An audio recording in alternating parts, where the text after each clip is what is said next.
Esta semana en The Specialist. Hoy estamos con María Sancho Arroyo. Es una profesional con más de 30 años de experiencia en el mercado del arte. Es experta en diseñar e implementar estrategias de mercado para incrementar ingresos, asesorar a clientes interesados en comprar o vender obras, así como en la investigación, redacción y docencia, sobre todo temas relacionados con el mercado y negocio del arte. The Specialist, cultura contemporánea. Hola, bienvenidos a The Specialist, su podcast de cultura contemporánea. Hoy estamos con María Sancho Arroyo, profesional del arte con más de 30 años de experiencia en el mercado del arte. ¿Cómo estás, María? Muy bien. Bueno, muchísimas gracias, Laura. Muchas gracias, Dani, por invitarme aquí. Me hace mucha ilusión estar con vosotras en este proyecto tan interesante. Qué gusto tenerte aquí. Oye, María, como mencioné hace unos segundos, llevas más de 30 años en el mundo del arte, pero tu formación es en ciencias químicas. ¿Qué fue lo que te atrapó en este sector y qué es lo que te ha hecho quedarte en él? A ver, el arte siempre me había gustado, solo que yo lo veía como un hobby, ¿no? Como un complemento a otras cosas que hubiera hecho en mi vida. Y por eso estudié químicas. Bueno, entre otras cosas porque en aquella época yo veía estudiar historia del arte que la única salida profesional iba a ser terminar siendo profesora y en aquel momento no me apetecía, aunque como vosotras bien sabéis es lo que hago hoy en día, pero bueno, hago eso después de muchos años de otra trayectoria profesional. Entonces, bueno, ya te digo, estudié químicas, pero realmente el arte me tiraba, me atraía muchísimo y fue de esa manera que al acabar la carrera, que la estudié en Zaragoza, en España, decidí especializarme en el estudio científico de las obras de arte, cosa que hice en Florencia. Entonces fue un año maravilloso y realmente fue una manera de unir, digamos, mis dos pasiones, la química con el arte. Y a partir de allí, pues un poco fue descubrir nuevas oportunidades y también adaptarme a lo que se me ponía por delante, que es una cosa que siempre aconsejo a aquellos jóvenes que quieren entrar en este mundo, porque muchas veces se tienen ideas preconcebidas, como las que tenía yo de que con historia del arte solo se podía ser profesora. Y entonces no se saben todas las posibilidades que se puede hacer. Y siempre animo a que si surge una posibilidad, aunque no sea lo que uno lleva exactamente en mente, probarlo, ¿no? Porque desde fuera muchas veces se piensa que para trabajar en un museo los únicos trabajos que hay es de curador o que en una casa de subasta solamente se puede ser el especialista y nada más. Cuando en cambio hay muchísimas otras posibilidades, puedes hacer marketing, puedes hacer finanzas, hay tantos roles y sobre todo al principio no te van a ofrecer el súper trabajo de especialista de arte contemporánea en una super casa de subastas. Entonces si hay una oportunidad, pues es una puerta que se abre, ¿no? Entra por la puerta y cuando estés dentro verás las otras oportunidades y poco a poco te puedes ir moviendo y subiendo y cambiando de dirección. Entonces siempre aconsejo que si quieren trabajar en este mundo, que estén abiertos a muchas posibilidades de aprobar y si una cosa no gusta, bueno, pues se busca otra. Pero yo realmente cuando miro hacia atrás nunca hubiera pensado que mi trayectoria hubiera sido la que tengo ahora, pero estoy muy contenta de ella. Ay, qué alegría de escucharte, María. Y tienes toda la razón. Yo creo que aparte este sector es muy multidisciplinario y creo que los roles también están muy combinados y al final uno termina haciendo un poquito de todo y aprendiendo de todo, entonces siempre se puede complementar. Pero y justo ahorita que hablas de tu trayectoria y viéndola hacia atrás, durante 20 años fuiste parte del equipo de Sotheby's, una de las 3 casas de subasta más reconocidas a nivel mundial. Y bueno, en México, a pesar de que esta figura del mercado ha ido creciendo con los años, aún es limitada su presencia con Sotheby's, una oficina local, Morton, y bueno, existen subastas como la de Terremoto y la del Castillo de Chapultepec. Pero ¿nos podrías dar tu valoración de la importancia de esta figura en el mercado del arte? ¿Te refieres a la importancia y al papel que las casas de subastas juegan dentro del ecosistema del mercado del arte y del Sí. arte en general? Sí, claro, juegan un papel muy importante. O sea, digamos que los dos, desde el punto de vista comercial, tenemos las casas de subastas, las galerías y, bueno, por supuesto también hay los marchantes independientes. Pero la gran diferencia es que las subastas son públicas, entonces cualquiera puede ir a ver, y los resultados de subasta son públicos. Esto hace que tengamos una transparencia de precios que en el caso de las galerías o de los dealers, marchantes privados, no se dan. O sea, uno quiere ver qué es lo que ha vendido tal galería y no encuentras los precios. Si tienes buenas relaciones, te pueden contar una cosa aquí, otra allá, pero realmente solamente los precios de subastas son aquellos que están validados porque son precios públicos. Hoy en día existen bases de datos como por ejemplo ArtNet o ArtPrice donde los encuentras, pero incluso antes de esas bases de datos, porque las bases de datos existen desde los años 90, no antes. Hay datos anteriores a los 90, pero no más atrás de los 80. Pero, digamos, en los años 50, en los años 60 no existían las bases de datos, pero sí que las casas de subastas, quien quisiera podía ir a la subasta. Y, de hecho, por eso los marchantes, algunas personas muy interesadas, iban con el catálogo y escribían en el catálogo los resultados. Porque lo que digo, desde siempre las subastas, el papel que han tenido es precisamente eso, ¿no? Esa transparencia. Y debido a eso, se les puede llamar que son como los barómetros del mercado. Porque las galerías nos pueden decir, está yendo muy bien o el mercado está yendo muy mal, pero nos tenemos que fiar de lo que dicen, que puede que sea cierto o solo sea cierto en proporción. Mientras que en las subastas lo vemos. Vemos que si de 60 lotes se han vendido los 60 o si 30 se han quedado invendidos, si se han vendido por el precio estimado muy por encima o muy por abajo. O sea, realmente son un barómetro abierto a todos de lo que ocurre. Y además de eso, son un punto de referencia para los valuadores, porque para poner esos precios en una valoración que sea para seguro, para venta, para herencia, precisamente esa transparencia de precios es su mayor apoyo. Que no quiere decir que en algunos casos también hablen con galerías que representan a un cierto artista, sí, pero digamos es el punto de partida. Entonces, en mi opinión, es ese. Y además lo que tienen las subastas es que aumentan la competitividad, porque allí quien quiera una pieza es en ese momento. Y eso también valida muchas veces esa obra y a ese artista, porque a veces en subasta sale una pieza y no hay mucho interés, a lo mejor si una persona estaba interesada en pujar por ella, si ve que nadie más puja y no está súper segura, se puede arrepentir. Pero ¿por qué nadie más puja? Es que entonces no tiene interés. ¿Por qué no tiene interés? Mientras que el momento que ves que 2, 3 otras personas van a por ella, viene esta competitividad innata del ser humano de, bueno, pues yo la quería y aún la quiero más, porque si otros la quieren me está validando mi idea de que esto merece la pena, ¿no? Entonces son un poco todos esos factores juntos. Claro, como que entra el factor social, ¿no? De la venta de la pieza, el ganar, el pelear, ¿no? No sé. Es esa competitividad, ¿no? Y es esa validación, que otros quieran lo que tú quieras. A ver, yo siempre pongo un ejemplo y es que cuando uno va a las rebajas, ¿no?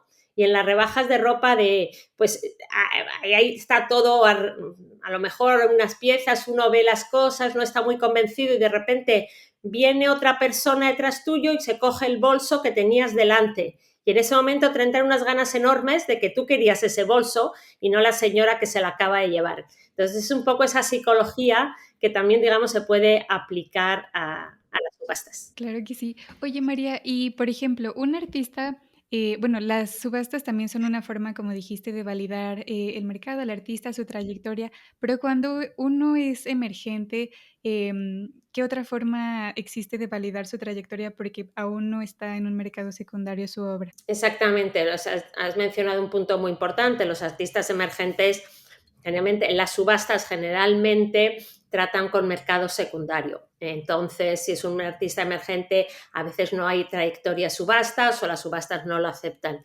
Entonces, realmente allí sí que es muy importante el trabajo de la galería, de organizar exposiciones, sean solos, sean en grupo, de que esos artistas expongan en un contexto museal o institucional que les revaloriza, que la galería hable con coleccionistas ya establecidos. Entonces se va añadiendo todas estas capas, ¿no? Si empieza a estar en según qué colecciones, si ha estado en una exposición, cuanto más importante sea la institución, más valor le da.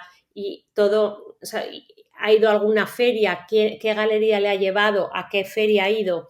Entonces, esa es la manera que un artista emergente se va, digamos, haciendo ese currículum, esa validación respecto al mercado. Es verdad que hay algunos artistas que no están tan interesados en el mercado, pero en ese caso es mucho más difícil.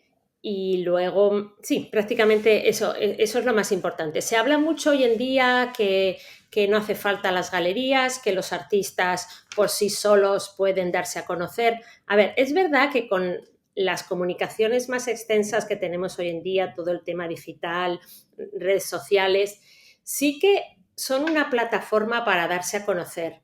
Pero yo estoy convencida que por lo menos ahora, no sé si en 10 años las cosas cambiarán, pero tal y como están las cosas ahora, una plataforma social o por sí solo un artista puede darse a conocer, pero no puede crecer a largo plazo de la manera que realmente podría crecer, porque esa proyección necesita salir internacional, necesita ir a una serie de ferias y por sí solo un artista no estaría admitido en unas ferias. ¿Hay ferias que son solo para artistas? Sí, pero no son esas que a nivel global, internacional, los grandes coleccionistas o museos valoren.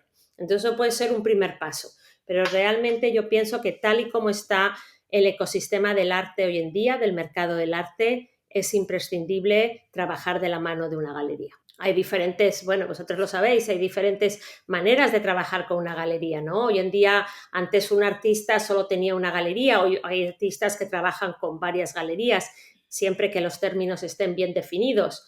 Y eso no quita que luego no puedan hacer alguna cosa individual, pero lo importante es transparencia con todos aquellos que se trabajan. María, mencionas un punto muy importante que es lo de la importancia de la galería en la trayectoria de un artista y me recordó a una parte del libro El cubo de Rubik de Daniel Montero, que es sobre el desarrollo del arte contemporáneo aquí en México y habla en una parte sobre que en los 90 cuando surgió Kurimansuto y eran como los mismos artistas haciendo la labor de relaciones públicas y todo, surgieron también otros grupos alternativos pero que en el largo plazo no se mantuvieron justo porque se dieron cuenta, como que decían, no, no necesitamos a la galería porque nosotros vamos a hacer el trabajo, la exposición, todo, pero se dieron cuenta que las galerías que existían lo que tenían eran los contactos, las conexiones a las ferias, la presencia internacional y pues ya, ahí se quedó el trabajo. Muy importante. Exactamente es eso, digamos, es el canal, ¿no? Entonces se habla a veces, se critica, es que la galería se queda un 50% de lo que vende. Es que la galería hace un gran trabajo para promover al artista, ¿no? Y sin esa galería, ese artista raramente iba a conseguir los mismos resultados. Entonces, sí, yo estoy convencida de que el papel de las galerías es fundamental. Claro, sí. Oye, en el 2024 se publicó tu libro Inversión o Pasión, una guía para navegar por el mercado del arte. Aquí lo tenemos con Lau. Lau nos lo está... Muchas gracias. Súper. En este libro encontramos capítulos nutritivos sobre canales de venta, coleccionistas, museos, valuación y la relación de todo esto con el mercado, ¿no? Es como que una gran vista del sistema del mercado. En realidad Exacto. no hay mucha literatura en español sobre el mercado del arte y creemos que tu libro viene a abrir esta puerta, ¿no? Nosotras que estudiamos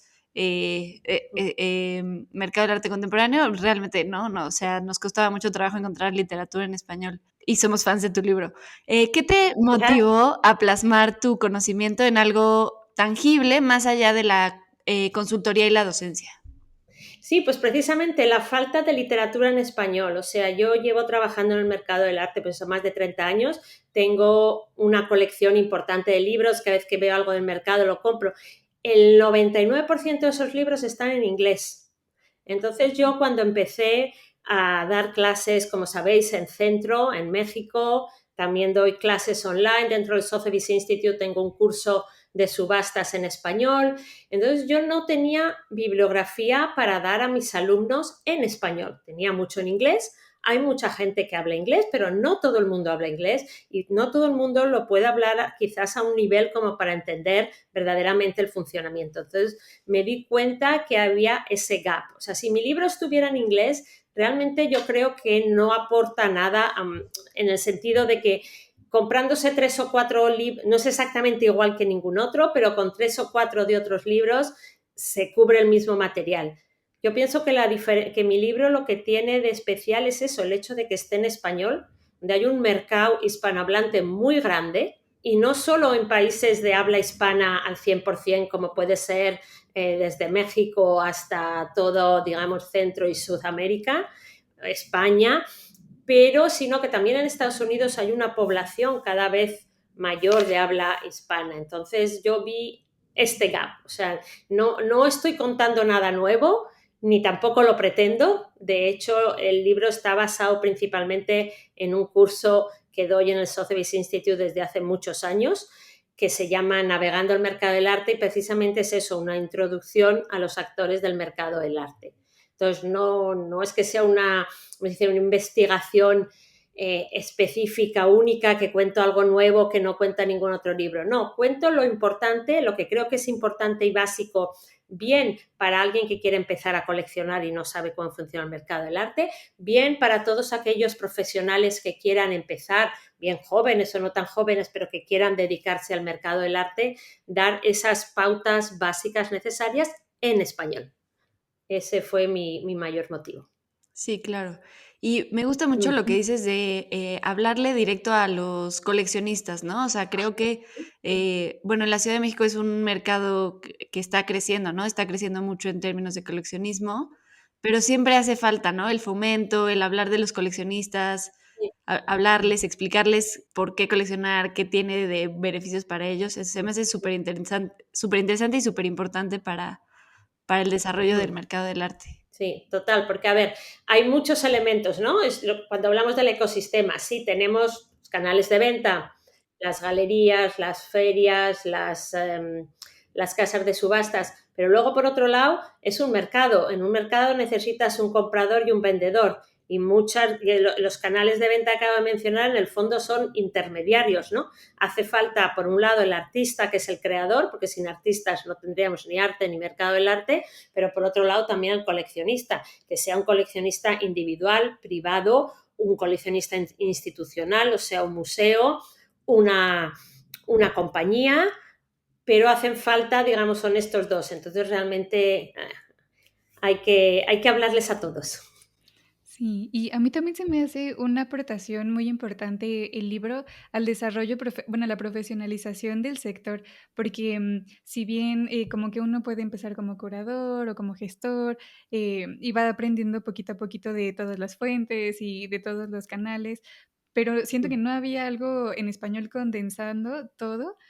Ahora que lo leímos, ahora que salió el año pasado, bueno, a principios de año, pensaba que debería de ser un libro de cajón de currículum en la maestría de centro al menos, por ejemplo, que te lo den en el primer semestre y siento que te abre muchísimos los ojos porque nosotras que nos tocó ya post maestría, Sí. lo vemos, pero si lo hubiéramos tenido mientras estudiábamos, siento que hubiera ayudado muchísimo a entender el panorama. Entonces también en eso creo que suma mucho. Pues te agradezco mucho lo que has dicho porque realmente es un poco mi idea, ¿no? Es como un libro de texto. Vosotros sois de otra generación y no sé si teníais libros de texto en el colegio. Yo sí. O sea, todos los años el libro de historia, el libro de matemáticas, y era un libro, ¿no? Y yo incluso años después, especialmente el de historia, lo tenía porque era como un lugar de referencia donde ir cuando en un momento dado no te acuerdas de algo en concreto. Entonces, sí que es verdad que lo pensé que fuera como eso, como un libro de texto para maestrías de gestión cultural, de mercado del arte. Y bueno, se lo voy a proponer a Centro, porque todos mis estudiantes del año pasado lo tienen, pero me parece una buena idea empezar el curso y que tengan esa opción. En definitiva. Y María, bueno, un tema muy interesante que mencionas en el libro, aparte de todos los demás, son las ferias. Y en el libro nos das un recorrido histórico hasta el día de hoy.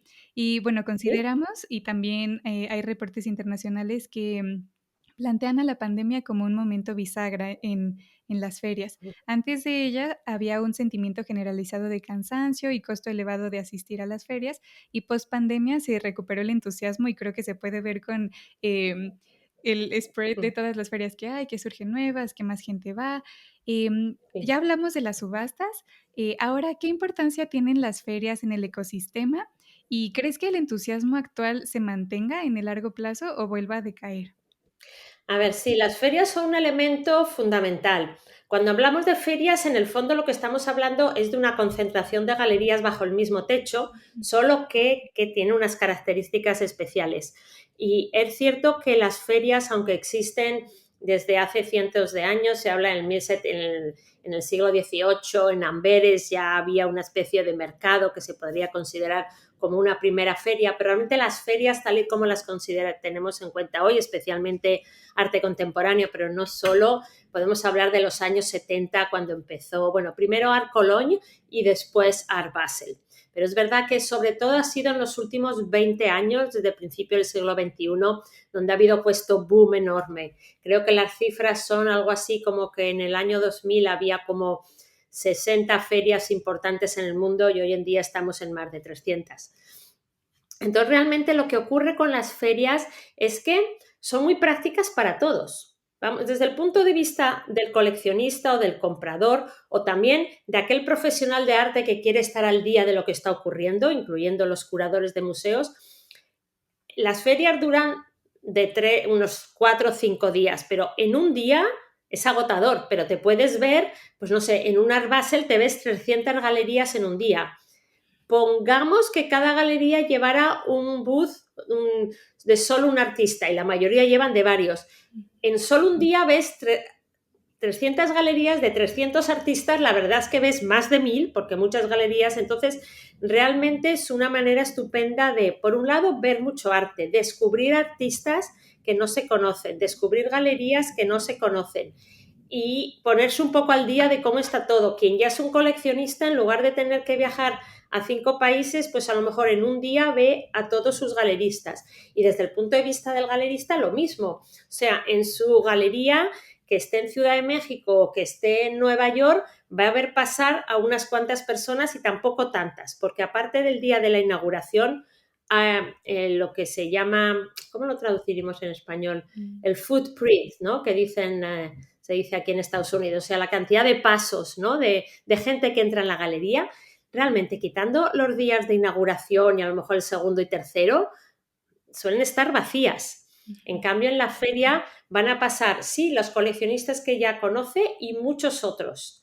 Entonces, aunque por otro lado son un gasto importante para las galerías, pueden llegar a representar el 40% de su presupuesto, también en muchos casos en media pueden representar entre el 30 y el 40% de la total cantidad de lo que venden, ¿no? O sea, entonces, es verdad que hay muchos inconvenientes, es verdad el tema de la fatiga que está volviendo, porque lo que ocurrió durante la pandemia es que al no poder haber ferias físicas, todos aquellos viajes no se hicieron y es verdad que había tantas que, por un lado, para según qué galerías se querían ir a muchas, era un agotamiento y un gasto importante, y lo mismo para los coleccionistas que se sentían casi obligados de visitar 5, 6, incluso 7 ferias al año, y eso supone una inversión en tiempo y en dinero, porque, a ver, vas de un país a otro, vuelos, a hoteles, o sea que realmente es muy entretenido, ¿no? A nosotros que nos gusta lo del mundo del arte es una experiencia fantástica.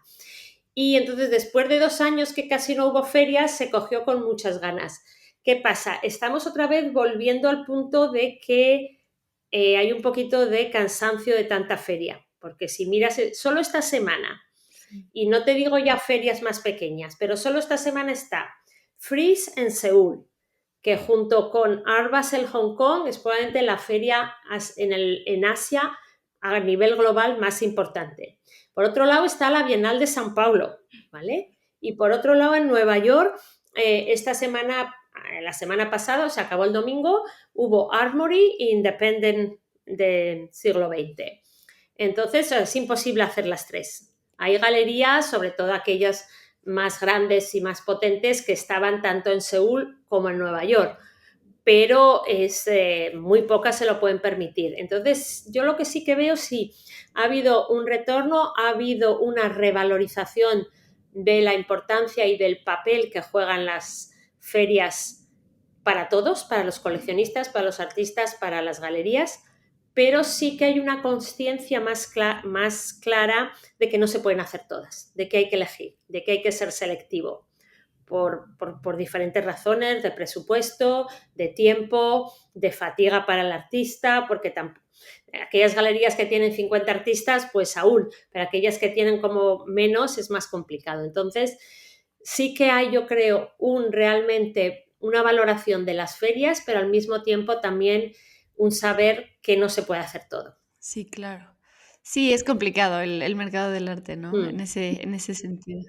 Pero lo que pasa que cuando todo el mundo se junta y sobre todo hoy en día que recibimos tanta información, no solo por parte de la prensa, sino también por redes sociales, hay lo que en inglés les llaman FOMO, ¿no?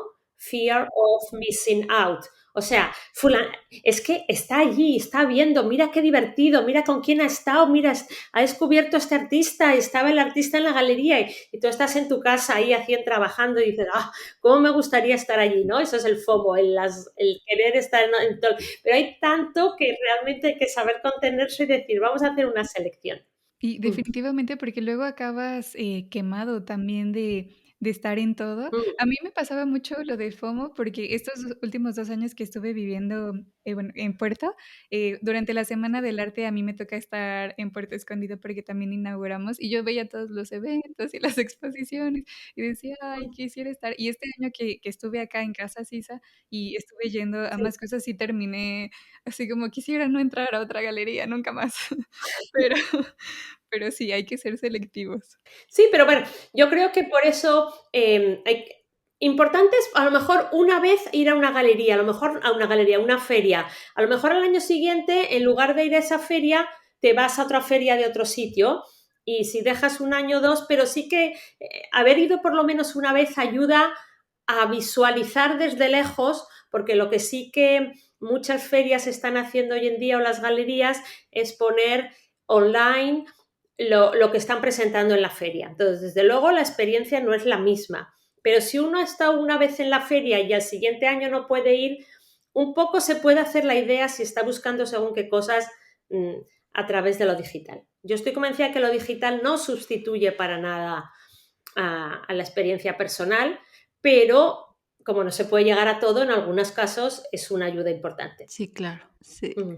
Oye, María, cambiando un poco el tema, nosotras estamos, bueno, muy contentas de haber sido tus alumnas. Bueno, creo que no lo mencioné al principio, pero nosotras tomamos clase contigo, así es como nos conocimos. Y Exacto. nos encantó tu clase. Y mi pregunta es, ¿qué te motivó a dar el salto del mundo corporativo del arte a la docencia y el trabajo en instituciones culturales? Lo que me motivó es que quería seguir en el mundo del arte. Y como os decía antes, hay que aprovechar las oportunidades. Yo tuve que dejar de trabajar en la casa de subastas, estaba en Londres, simplemente porque por razones familiares me trasladé a vivir a Washington en Estados Unidos. Y Nueva York tiene la sede principal en Nueva York, Sotheby's tiene la sede principal en Nueva York, pero no tiene oficina en Washington. Y la distancia son 3 horas y media de tren. Entonces no es una cosa como para hacer cada día. Entonces realmente no es que fuera una decisión diciendo quiero dejar las casas de subasta y me voy a dedicar a la docencia. De hecho fue una decisión muy difícil cuando di mi dimisión en Londres y lo hice por estar con mi familia. Y cuando llegué aquí me planteé qué cosas podía hacer y entonces sí que me surgió la posibilidad de empezar con la docencia. Me ofrecieron Sotheby's Institute de Nueva York, me ofreció dar un curso de subastas. Y dije que sí. Y fue un poco lanzarme a la piscina sin haber nadado nunca, porque yo había dado charlas de 1 hora o participado así en conferencias, pero dar una clase es toda una otra cosa. Hay que preparar un syllabus, un programa, buscar speakers, estructurarlo, presentarlo. Entonces, pero dije, bueno, de momento estoy aquí, no tengo otra cosa, es una manera de seguir conectada con el mundo del arte. Y cuando empecé a hacerlo descubrí que no solo era una manera de seguir conectada, sino que me encantaba, que me llenaba muchísimo y que me encantaba estar, pues eso, como con vosotras, con gente joven, por un lado transmitir mi experiencia y por el otro aprender muchísimo también de vosotros, porque tenéis otras preparaciones, otros valores. Me encanta hacer una pregunta y ver cómo reaccionáis, porque yo lo veo desde un punto de vista, pero otros de otro. Entonces, encontré que fue muy satisfactorio. Y de un curso que empecé, ahora doy muchos. en persona. El primero que empecé fue en persona en Nueva York, sigo haciéndolo. Un día a la semana voy. Generalmente en el día a Nueva York, por ejemplo, si hay algo como esta semana pasada que había las ferias, pues mejor me quedo 2 o 3 días para hacer lo otro. Pero en realidad fue eso, adaptarme a lo que había y seguir adelante. Y fue una buena sorpresa. Qué lindo.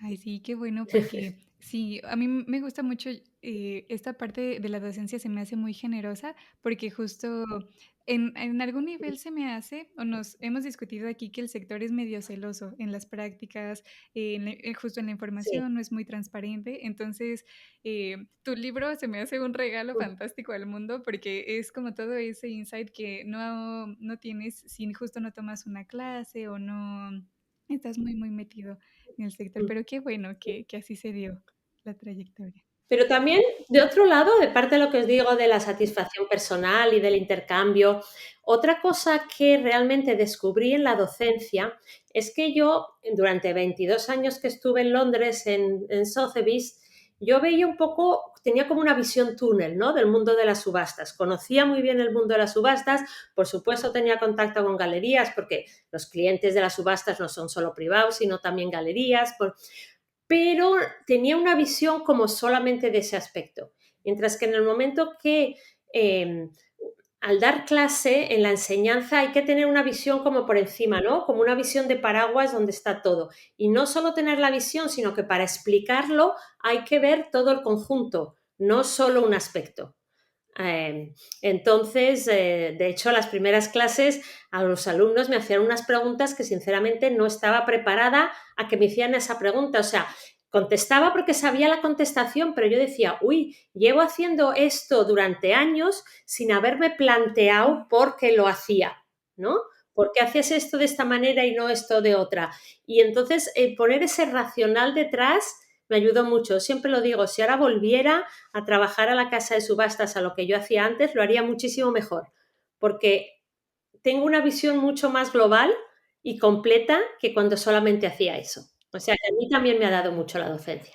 Qué padre. Oye, María, y en ese mismo engrane, ¿qué le recomendarías a alguien joven que hoy quiere trabajar en el mercado del arte, ya sea como galerista, como gestor o en una casa de subastas? A ver, lo que le recomendaría, primero de todo, formación, que es muy importante.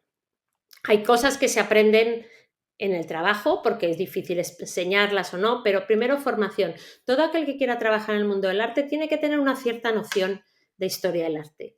No necesariamente unos estudios universitarios de historia del arte, porque hay mucha gente que a lo mejor estudia otra cosa o ha trabajado en finanzas, en banco y se quiere cambiar, pero sí que hace falta valorar el arte, apreciarlo y tener unos básicos de conocer el arte, que son los artistas, y de historia del arte, porque la historia se repite.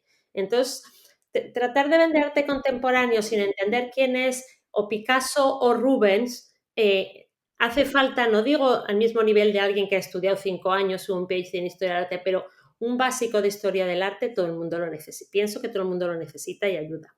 Luego, una formación en la gestión cultural, que bien sea una maestría o algunos cursos cortos, pero sí que hay que saber entender este ecosistema. Aunque no sé, por supuesto una maestría es lo ideal, pero no todo el mundo se lo puede permitir por varias razones.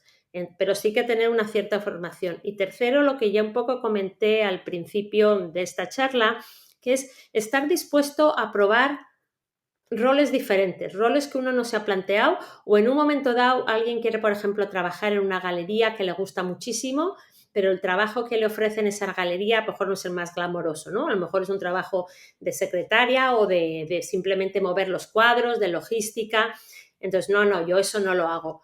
Pues, según mi opinión, eso es un error, a no ser que tenga otras cosas, porque es una manera de entrar y verlo desde dentro. Si realmente luego no le gusta y ve que no hay posibilidades de avanzar desde ese rol, buscas otras cosas, pero desde todos los roles se ven perspectivas que son interesantes y que pueden ayudar a la larga. Entonces, digamos que esos son mis 3 puntos principales. Buenísimo. Y sí, justo, qué importante, ¿no? O sea, como que siempre comentamos que para entrar al mundo del arte hay que picar piedra y hacer la chamba, ¿no? Y lo hemos hecho todos, o sea, yo me echo por lo menos más de un año de trabajar en prácticas y hoy en día muchas prácticas están pagadas, poco, pero algo pagadas. En mi época era algo que ni te lo planteabas, ¿eh? Te podían tener 2 y 3 años de prácticas sin pagarte nada y el único pago era la experiencia y el poder poner el currículum, he estado tanto tiempo en esta galería o en este museo. Entonces, me doy cuenta que no todo el mundo se puede permitir eso, pero quien se lo pueda permitir sigue siendo uno de casi un paso obligatorio y en cierto modo entiendo a los negocios, o sea, a las galerías, a las casas de subastas, porque tanta gente que quiere entrar que antes de elegir a una persona desconocida quieren como probarla. ¿Realmente esta persona tiene interés? ¿Realmente esto va a funcionar? Entonces también hay que verlo desde ese punto de Sí, vista. claro, buenísimo. Mm.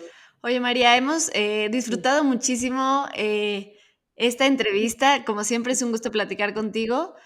Para cerrar, te queremos hacer una pregunta que le hacemos a todos nuestros invitados. Y si nos puedes dar tus ¿Sí? recomendaciones, pueden ser generales o de cosas que te inspiren, pueden ser artistas que tenemos que seguir, o libros, o música, lo que sea que te en tu mente. De artistas hay muchos que me gusten, así a bote pronto. Por un lado, a ver, puedo dar nombres, pero es que no es que sean los únicos, ¿eh? Es que son que por alguna razón conmigo han resonado, pero así como artistas jóvenes, bastante emergentes que me parecen interesantes. Bueno, para empezar quiero deciros que a mí lo que me apasiona es la geometría abstracta, ¿vale? Entonces los que voy a mencionar están un poco en esa dirección. Pero, por ejemplo, yo conocí a Guillermo García Cruz, que es un uruguayo, lo conocí en Miami cuando estaba haciendo una residencia y luego este año estaba en Art Basel, tuve la posibilidad, compré una obra suya en Untitled hace 2 años y lo voy siguiendo y bueno, estoy muy contenta de su trayectoria, es que me encanta lo que hace. Pero, por ejemplo, también en Zona Maco este año descubrí unas piezas que me fascinaron de Cisco Merel y me gustó muchísimo. Y luego estuve en Panamá, en la primera Art Week que se ha organizado en Panamá en mayo, que lo organizó, sabéis, el grupo Pinta, y me quedé muy sorprendida. Bueno, yo estaba en el grupo que nos llevaban a ver estudios de artistas y de repente llego al estudio artista de Cisco, que lo había conocido en Zona Maco y bueno, ya aquello me encantó, por eso ahora también lo sigo. Pero es decir, son un poco, es que todo lo que veo generalmente me gusta, entonces es un poco peligroso preguntarme a quién seguir. Luego hay otros artistas que a lo mejor están con niveles de precios más altos, pero que son interesantes. Pero otra cosa que me gusta mucho descubrir son artistas, algunos de ellos de una cierta edad o incluso que han fallecido, pero que en su día no fueron reconocidos y eso es una cosa que está ocurriendo mucho y donde hay mucho valor porque son artistas que han tenido una trayectoria, que han sido reconocidos en vida quizás en un contexto más local, más regional. Por ejemplo, estoy pensando en Carmen Herrera, que era totalmente desconocida hasta que cumplió casi los 90 y hoy en día está súper considerada. Pero, por ejemplo, el otro día aquí en Nueva York fui a la feria Untitled y me encontré allí con una amiga y dice, vente conmigo que hay una feria nueva que están abriendo aquí que se llama Duet, era un poco experimental, pero con galerías serias. Y descubrí una artista mexicana que yo no conocía y que me fascinó y que el nombre es Ana Pellicer.